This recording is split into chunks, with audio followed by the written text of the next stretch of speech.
What's up, my two-piece fam followers? I am back in the chair, of course, as you see, in a different location, but changing up is good, and this is what we're going to do. We're going to be in different locations just to keep you guessing. So, welcome back to the show. Today, I have a good friend, good college friend, amazing author, editor, and just a good shit talker. Good shit talker. But my girl C. Hodges is here next to me. I'm going to welcome her to the show. Introduce yourself. Tell us what you do, your tags, where we follow you, and then we're going to jump into it because we need to talk about some things. We absolutely do.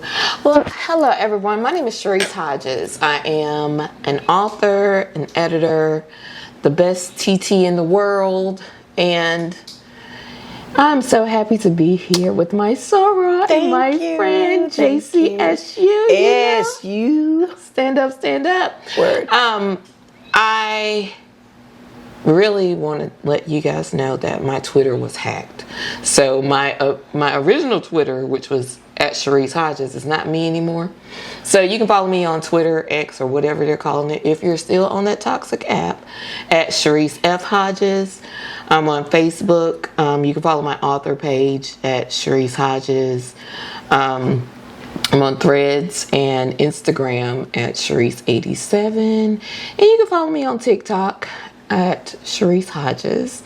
And if you don't know how to spell it, because obviously the people in Starbucks do not, you can spell my first name. And I know we're not doing Starbucks anymore, but that's where I get it the most. But my name is spelled Cheris. Last name Hodges, Hodges.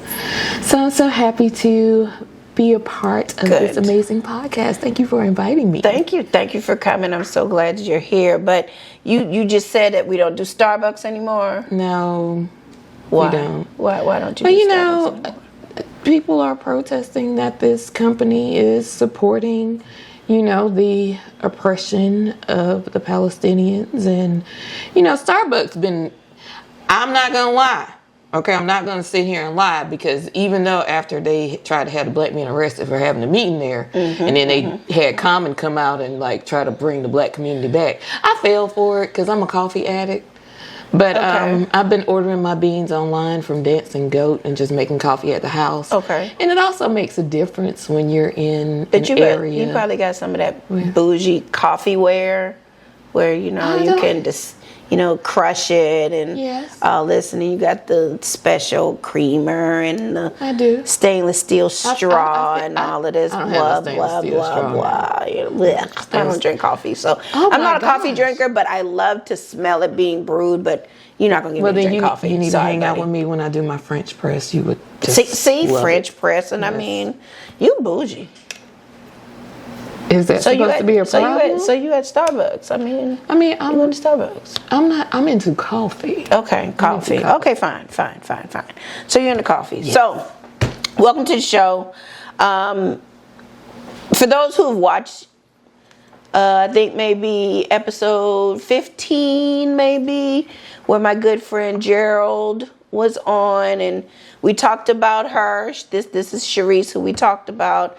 When he was like, grand opening, grand closing, she's gonna say so much stuff. He just said it, so I had to bring her here and let her talk about some things, because she is very, very vocal. And the biggest one that I'm just gonna come straight out the gate hitting hard. Let's talk about the CIAA.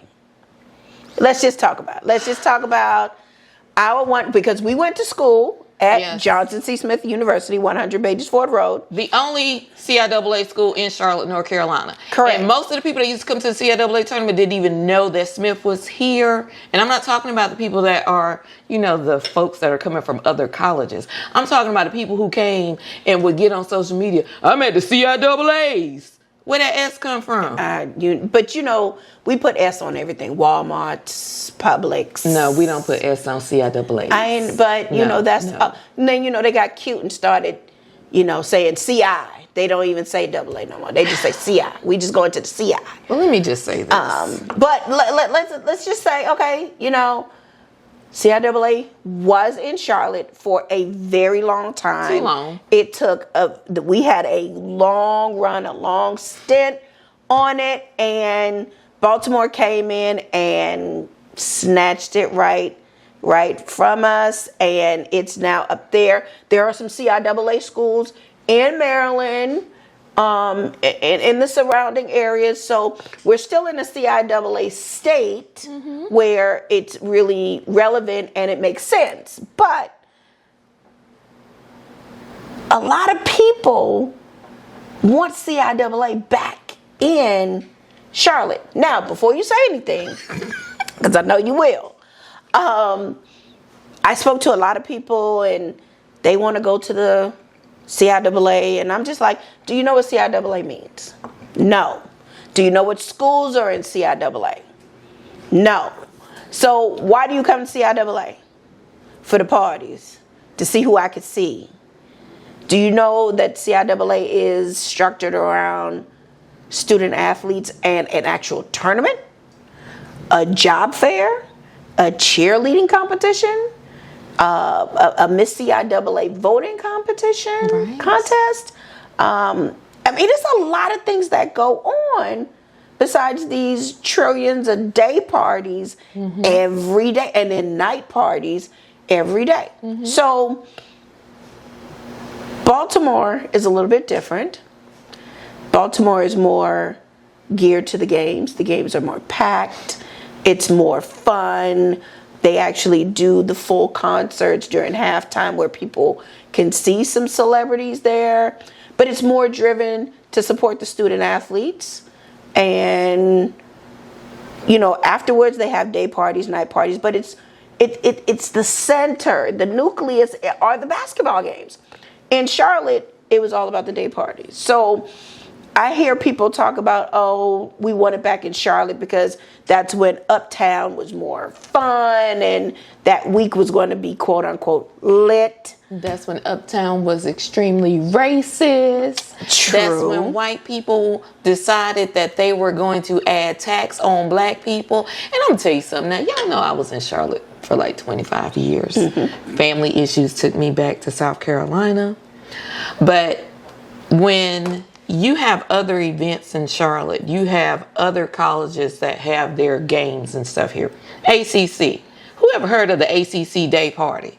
During the time that the ACC teams are playing at Spectrum. Never. You never heard that. But stop, you said at Spectrum. They made CIAA for the first part of the week go to Bojangles off of Independence. And who the hell driving down Independence? You're not from Charlotte. You get on Independence. You stuck. You stuck. Because it's like you're going to miss that exit because Absolutely. Independence has always been trashed. And it's always under construction. Always under construction. Been under construction since I got Since here we in got to 95. school. I remember when they said, hey, you can take your car back to school. I was like, I got to drive down Independence. But I took it anyway because I wasn't going to be on campus eating FDY. But that's another story. Okay. But still. Don't trip on FDY. Here's the thing, though. Guys, Charlotte disrespected the CIAA as a league. The money that was split between 12 schools was pennies compared to the millions of dollars that the city of Charlotte made for itself. Absolutely. You did not share with the league. You allowed your local media to make every incident that happened in Charlotte during CIAA week a CIAA incident. Tagline. Somebody gets shot on South Tryon Street. That's a CIAA. That's a CIAA during the shooting. CIAA. During incident. the CIAA, somebody got shot at Arsley Place. Ain't nobody going all the way over here. People that live in Charlotte, unless you live over here. No offense. Don't trip. Don't trip. Offense. Okay, but thank you. You know, if you live on the east side, you're not coming over here during CIAA when everything is downtown. And people that are not from here can't even spell Arsley. Okay, so how is that a CIAA shooting? You had businesses in downtown, and the majority of them are closed now because it's called Karma. The epicenter is closed now because it's called Karma. Because people who look like us, black folk with money, were only welcomed during CIAA week. True. And when those promoters started trying to have those joint homecoming parties, at the epicenter with UNCC, I really called some people and told them that they mama stank. Why are you talking about people mama? Because though? you're not gonna have a party talking about Johnson C. Smith. I remember going to a party before the epicenter closed. It was a Johnson C. Smith happy hour, and the owners of the bar could not spell Johnson C. Smith. I took a picture. John C. Smith. That was the last I time. took a picture of that, and I was like, who does that? That was the last time. I remember taking a picture of that, and I said, did they really put John C. Smith? And also, while we're talking about the disrespect of Johnson C. Smith by the city of Charlotte, now UNCC has its own area. It's called University. I used to live over there. But why, when UNCC's homecoming comes around, you see all of these UNCC banners in Uptown? 100 Beatty'sford Road is Uptown, and if y'all's mayor and council can't represent the Uptown College with banners to celebrate our homecoming, but y'all let them Karens that gentrified the west side call the cops because people are parking on the street, y'all need to elect some new people. That's all I'm going to say about y'all local government. Oh, okay. All right then. Well. Okay.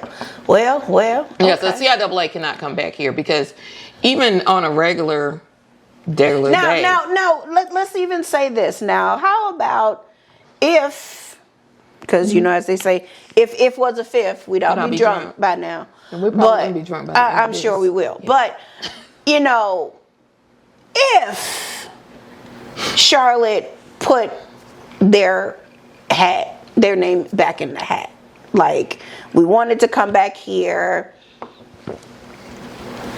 the city is going to say, hey, we're going to give the schools some money, split it up, things like that. Just on a happier side, what do you think needs to be done to keep the momentum that Baltimore has down here? Okay, well, think about it like this. Charlotte is the second largest financial capital in the country. If you can't give each school $5 million, don't even put your bid in. Don't put your bid in, because you're undercutting what. Even if you give $5 million, your city is going to make that back tenfold. Absolutely. To each school. Absolutely. And we need to go back to gatekeeping our black safe spaces. Mm-hmm. And sometimes you got to gatekeep it from your skin folk who are not your kin folk. The people that want to go to the CIAAs, if you're not coming down here to drop a donation to the tournament, to the league, to Johnson C. Smith, stay your ass at home. Or even, can you go name to the MEAC? Hey, don't talk about the MEAC now. I like the MEAC. I'm not talking about the MEAC, but I'm just saying, go to the MEAC. Take that ratchet ass energy over there. No, leave the MEAC alone. MEAC is they got their issues, but they're still doing it. The MEAC is their business, so they can take that business. Correct. Absolutely. They can fold that ratchetness in so that they can get some publicity. I truly get it. You know, if the city of Charlotte and the commissioner, because I'm not a true fan of her, the commissioner of CIAA. Well, I am really not a fan of her because I think she needs a bigger backbone. Let me ask you a question. Did you meet Leon Carey? Did you ever know him? No. Girl. I've heard, but I can't speak on somebody I never met. But I'm just going to say this because it's somebody that I did meet. She is a 100% step up from the gutter. He was the gutter. He was the one, allegedly, because I can't drop a link to where you can get the facts from. And I'm allegedly, and we're saying a whole lot of allegedly on the show. Allegedly. Because what we talk is alleged. Allegedly. Thank you. He signed that bad contract with the city of Charlotte. Okay. And let it go on for as long as it did. Right. Now, were there some nefarious things going on in the background? I don't know. Of course, it probably was. We don't allegedly, know. But we don't have the facts. But we're just going to say that. I am unabashedly pro-black woman, and if Dr. Yancey is not going to be the chairman Correct. of the chairman commissioner of CIAA. I'm gonna stand behind her because I think it took a lot of fortitude on her part to move it from Charlotte to Baltimore. Because if you think about it, one of the reasons why Charlotte was a really great place is the weather. Even though I do remember it snowed one CIAA, but it was North Carolina snow. It snowed on March 1st. March 2nd, it was 65 degrees. I remember because I moved into my house that week. Right. I signed and got my keys on that Monday, and I moved into my house on that Friday. So I literally went to a day party at 11. My movers came at 4. So I left Cosmos uptown and came back to my apartment to meet my movers to come move into my house. And it started snowing that night. And that morning, it had just a little over of a dusting of snow. And by 12 o'clock, it was all melted. Yep. So people were okay to go party and fall in the middle of the street or do whatever they needed to do. Yeah. So I understand the weather concept. Yeah. So, and I know a lot of people from the South, because a lot of our schools are in the South. We're not used to snow. I remember the first time it snowed when I was at Smith. I was like, I'm not going to class. I'm from South Carolina. If it snows, if we get a half an inch of snow, everything is shut down. I'm not going to class. But then it was like, oh, you were marked absent for this day, so you're not. Let me make this up. You know what I mean? It's like, okay, so if it snows, I'll come to class. Got to come to class, right? But I understand that. But the fact that because I did a deep dive and looked at the media coverage of CIAA. They were talking about the games. They were talking about the activities around CIAA. Correct. The things that are branded CIAA. Yes. And then they were talking about how Baltimore they had a BOP pass where they were showing people how to support these black businesses. Because when you have a group of people that attended historically black colleges in one spot, why would you not do that? Why did Charlotte not do that? Why was Charlotte sending black people to places where they'd be discriminated against? Very true. Very true. But they used Uptown, the epicenter, as the nucleus, as epicenter is the and the epicenter was racist. There was a gentleman when I worked for Creative Loafing who had this thing telling me, do not go in the epicenter, avoid the epicenter and all this kind of stuff. And from March to February, the epicenter was not for you. You couldn't get in if you had a hat on, but Jim Bob got on a hat and flip-flops and he gets in with no problems. For him to, sing Sweet Caroline. Yeah, and drink Fireball whiskey. And drink Fireball and Jägermeister. And possibly sexually assault somebody. Could. Allegedly. With no problems. Yeah. But, also, you mentioned something about, taxing us and things like that. And a wonderful sorority sister of ours, she actually went to the state treasury office and wrote them because nobody was paying attention. But she paid attention. And I remember following this story, and a lot of people followed the story, and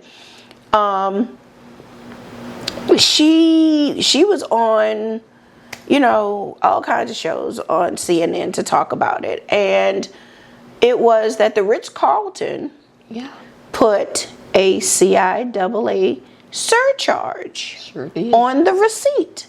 And no one was paying attention because we're out, we're having fun, we're just spending money, we're not really looking at the bill. And that's what they banked on, us not paying attention. That part. They overcrowd the lobby, and they're just giving receipts and they're just pulling out their cards and signing away. And then later on that week when they get back home and they're going through all of these plethora of receipts, they're seeing, I'm getting a surcharge. Nobody said anything. And that became an issue. So she reported it, and that was a part of price gouging. And probably after a year or two, they took that off. I remember the Ritz-Carlton making a lily white statement of, we, don't want to discriminate. We everybody is equal here. That was just a charge to ensure gratuity, et cetera, et cetera. But why not state that to the promoters who are using your venue to say, hey, we're going to go ahead and automatically put a 20% on there because you're using our venue. Right. But what I did not like was promoters knowing other promoters who decided to have parties at the same time, during the day, during basketball games, price gouging to make sure or to see who they can get to their parties.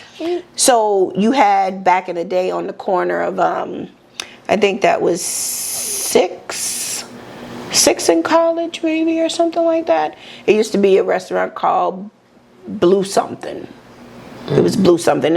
You could just like diagonally. Was it Blue Note? Something. It was Blue something. And then right at 7th Street in Caldwell was Cosmos, where they had the 3-in-1 party. And then they had another party right across the street. And it was just a conglomerate of thousands of people trying to get in one place. And if they can't get in one place, they get in another place, or they get online and try to get these pre-sale tickets. And I'm just like, why are y'all fighting against each other? Well, you know what? To make this quote unquote money when you could just put all of this energy and effort at the game. But I and bring the people there. I'll be honest. I did not go to CIAA parties. I did not go to CIAA parties because when the CIAA first got here, I was working for a news organization in Charlotte. I was at every game. When Michelle Obama came to town, I wasn't at a day party. I was at the game, right? So I can't speak to what the promoters were doing because I think all of the promoters were ass because you got all this money and you didn't give Johnson C. Smith anything because I don't even care or any other school because I don't even care about the other. I don't care about the other schools. But some of the promoters went to other schools. I don't care. You in Charlotte. You're in Charlotte. Well, you take care of the home team. Yeah. We should have gotten a bigger percent because you want to put us on your flyer. You want to we're celebrating Johnson C. Smith. Celebrate with a check, bitch. True. Nothing says celebration than a nice little cha-ching. And it was always disappointing to me to see during the games, you're looking at people's social media feeds and they're showing that they're at a party. Okay, a couple of years during the, when the tournament was here, Smith made it pretty far into the tournament. Yeah. You go to the games, every other school is represented. Not even the school that we're playing because, everybody hates Smith, Well, the road to CIAA comes through us. Come on. Exactly. But it's like you would see all of these other teams and then you're like, we're right here in Charlotte. Why are y'all at a party and not at the game? Why are y'all not at a game? So to all of the people that I used to see at the games that were at every game because they bought that book of tickets, I salute you. Absolutely. You're a real one. But the promoters and everybody that just used this tournament as a way to make money and never gave back. But then you have these same people that are like, we live in Charlotte. We never know when your homecoming is. Y'all don't support shit. Shut up. That too is true. But they'll go up to Greensboro. I've never been to A&T's homecoming. I didn't call the name, but I just said they go to Greensboro. I'm just going to say, and I'm going to say it because we know G-Ho is a big thing, but I'm going to tell you why I've never been. It's a very because big homecoming is very personal. It is very personal. And I think that every school's homecoming is different. Very different. Because of the university and the culture that your culture is set up. Yeah. And our homecoming, may not be the biggest, but it's the best thing ever. Absolutely. You know, we were sick during COVID when we couldn't have official homecoming. But what happened in 2021? But what happened? An unofficial homecoming happened. But because I didn't want COVID, I ain't fooling with y'all. And while I was in Charlotte, I didn't get COVID. But as soon as I moved to the country, because those people don't wear masks, I got COVID. I'm so sorry. But I think that, you know, people who go to the game, that's the biggest supporters, and people have to understand CIAA is about the student athletes. Exactly. It's about the actual tournament. It's about like if you go to an ACC tournament or the SEC or anything like that, those chairs are packed. No ifs, ands, buts about it. They are going to pack those seats. They're going to stand there. They're going to look at everything, and they're going to make it work because they're there to support the team. They're there to support the school. Now, when the schools take a break in between the games, that's when they have a quick, nice little happy hour. Restaurants have nice little happy hour, and then boom, they're back focusing on the game. And I think here in Charlotte, they've lost focus of the game. And because they lost that focus and because they were disrespectful, Charlotte never deserves to have anything CIAA. They don't even deserve to have the CIAA football championship. I said it. I stand 10 toes down on it. I'm standing on business. We gonna go to the Beach Bowl? Oh, wait, where are they? Selma. They play in Selma. They play in Virginia. Yeah, that's right. But Charlotte deserves nothing to do with CIAA until they pay reparations. Reparations to the CIAA for the disrespect and the shortchanging of the basketball tournament. And if you're not willing to do that, you get nothing. Zero, huh? Zero. Damn. Just zero. Get your money from the Hornets. Try that. Oh, not the. Well, I mean, they doing something now. They're doing something. They're losing. They're doing something as per now. regular. Well, they got Curry now. He hurt. No, he hurt. I'm not lying. He's hurt already. Seth is hurt already? Yeah. Damn shame. But I'm still going to buy his jersey to match his dad's jersey. To match his dad's jersey. Hey, that works. I like it. Let's move on to the next thing here. You know, we talked about this a little bit. Yeah. I'm probably going to get some kickback from your bestie about this, but that Beyonce song. Oh, girl. I really don't. I'm gonna say this. I really don't. Mm-mm. I am not Beehive.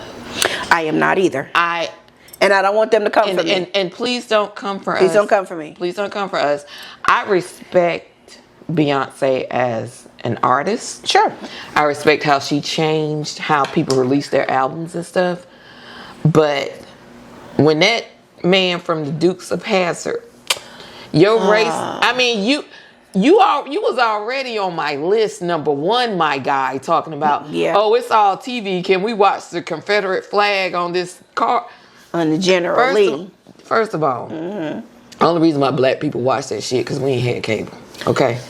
They were on the local spot at what, Saturday at like 2 o'clock? That was it. Something like that, 2 o'clock. And for you to be that fucking tone deaf, and the fact that you're in Tyler Perry shows, you're getting paid by a black man, and then you're gonna come out and say that black artists have to go and mark their spot like a dog pissing in a dog park. And then he was a pimp in the show. Like, even though he was a judge in the have and have nots, he was being pimped by Candace. But here's my whole thing, John Schneider. Schneider boy. Okay, boy. Black people invented country music. Do you know where the banjo came from? A really quick, free Google search would have, stopped you from being an idiot. But y'all have the audacity. So when Beyonce announced at Super Bowl, country music, whatever, I initially said, I don't care. Usher. I'm here for Usher. Correct. That's all we were for. Yeah. So, there was a TikTok or something on Twitter or some social media where a guy actually called a country station in Oklahoma, and requested the song. And no, he sent an email. Oh, they said He sent an email. They said, no, we don't play Beyonce on this station. Correct. We play her on blah, blah, blah, da, da, da, da. So when that started picking up steam and everything, and because I am where I am now, I decided that I was going to listen to it.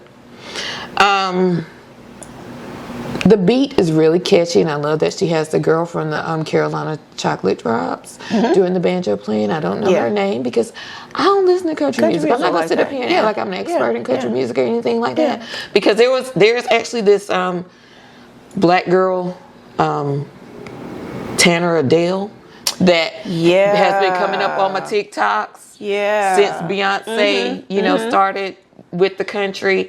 And one thing that I think people need to realize and see, record companies are trash, because all of these black country music artists that are coming out and they're like, hey, we were here, we were doing it. I'm not saying y'all gotta lay down and give Beyonce praise, but your record companies aren't worth a shit because they weren't promoting you. Right. Because that Buckle Bunny song is a bop. I like that. Tanner Adele has this song called Buckle Bunny. Buckle Bunny.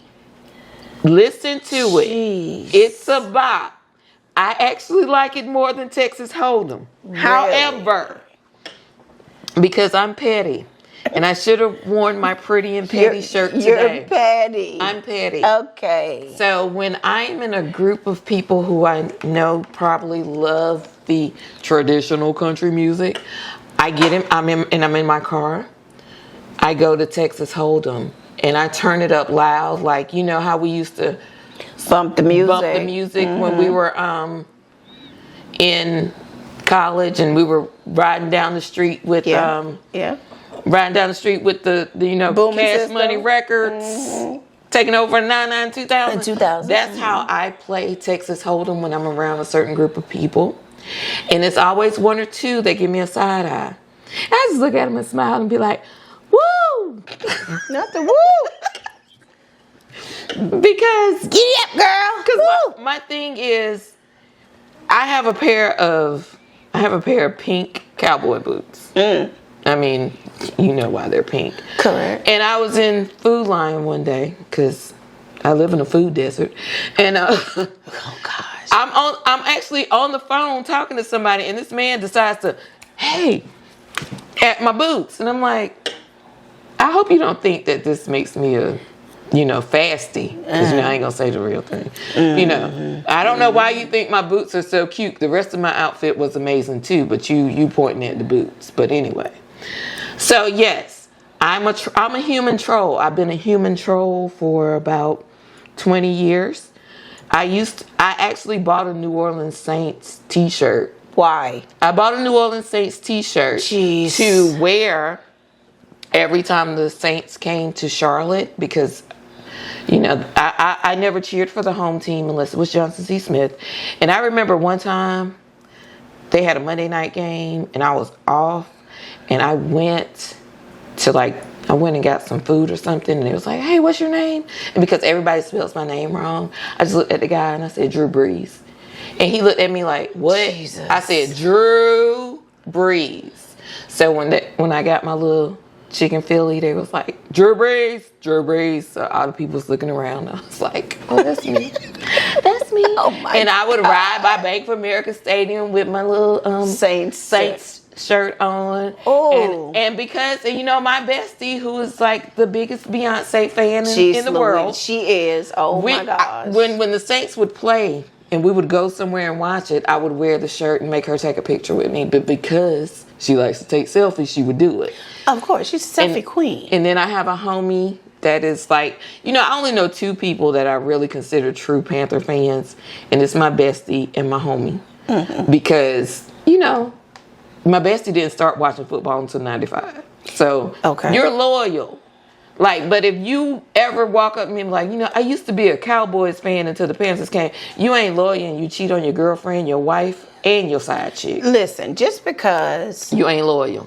Some people have a change of heart. No. Some people can't have a change You of cannot heart. have a change of heart. If I was a fan of the Dallas Cowboys when they went 1-15, and then they had their Super Bowl era, and now they're in what they're in now, and I'm still there, I'm loyal to the Cowboys. But I would never be that loyal to a man. But I'm loyal to the Cowboys. We're not gonna go there, but okay. However, how in the ever, people can be loyal to, the Panthers if they want to be. They can if they were want to be. cheering for that dirty star. They could do that. No, And they can't. No, when we got a team here in 94, 95, I'm going to root for the home team. I'm going to tell you why that's disloyal. Because most teams have their ups and downs. Yeah, they have their, so if you were a fan of a team when they were at the bottom, and then you decide, hey, I'm just going to jump over here to this new team because they're the home team. And the fact that the Panthers played at Death Valley, and we're not even going to talk about how I hate Clemson, being from South Carolina. God. And the fact that that's where they used to have all their games and stuff before they built Erickson Stadium. Just so y'all know, I'm not talking about Bank of America, I'm talking about Erickson Stadium. I can't with the Panthers. And there's another reason, but I'm not getting into it. But Google Cam Newton calls reporter sweetheart, and you'll understand. Okay. Moving on. So we went from Beyonce to the Panthers. Yeah, we did. Already. You done opened the can of worms. Now people are going to want to know about this, Cam Newton calls the media person sweetheart. No, y'all can Google it. It's still on YouTube. We're not going to get into that because you don't have that kind of time. Okay. But back to Beyonce. I am not, a fan. I mean, she has some good beats. I'm just not a fan of hers, period. Mm-hmm. And the song, of course, is taking over the social media waves, the trends. I'm sure there's probably a line dance out already that people want to learn, just like this god-awful Tamia dance that people are trying to do. So, but she actually, what people don't think about is that Irreplaceable was a country song that Neo wrote, and the country artists who he shopped it to didn't want to sing it, so he let her try it out, and it became #1 R&B pop song. Everybody started, quoting, "You must not know about me," and they just so she turned a country song, which was originally supposed to be a country song, into a very popular hip hop song. But here's the thing too. People, and these are the uneducated people that don't realize that black people in country music, it used to be called race music. Yeah. Of course. The white folks started doing country as a minstrel to poke fun at, to dehumanize black people. Yeah. And then somebody in a record industry was like, you know what? We're going to go ahead and colonize this like we did everything else. And we're going to make this seem like this is the great American sound. Oh, my God. I'm going to make you pause right here. I'm done. I mean, but that's what happened. I'm done. That is what happened. I'm done. And now these uneducated mayonnaise monsters think that they own it. And you don't. You own nothing. Your culture is as deep as a piece of paper with no printing on it. Not the printing on it. My goodness, my goodness. All right. Well, So yeah, I troll people with Texas Holdem, and I didn't even listen to the second song. I ain't even gonna lie. I just I don't listened to even know, Texas Hold'em. I don't even know what the second song is. I think it's called like 16 characters or whatever. But I just listen to Texas Holdem and just troll people because that's part of my ministry. Understood. Well, Cheris, thanks for coming on the show. I appreciate it. I'm sure you gave a whole lot of people some alleged nuggets to talk about and to Google some things. Give us your tags again. Okay. And we're going to wrap this up. Yeah, I'm on all socials. Cheris Hodges, except for X, formerly known as Twitter, also known as Hellscape. I'm Cheris F. Hodges there. Cheris Hodges. Two-Piece family, thanks for joining in. Thanks for tuning in. Her link will be in the comment section below. Of course, like, share, follow, subscribe on the YouTube channel, Two-Piece Podcast. That's the number 2, PEACE Podcast, IG and Facebook. And as always, shades down, glass up. Where we going next?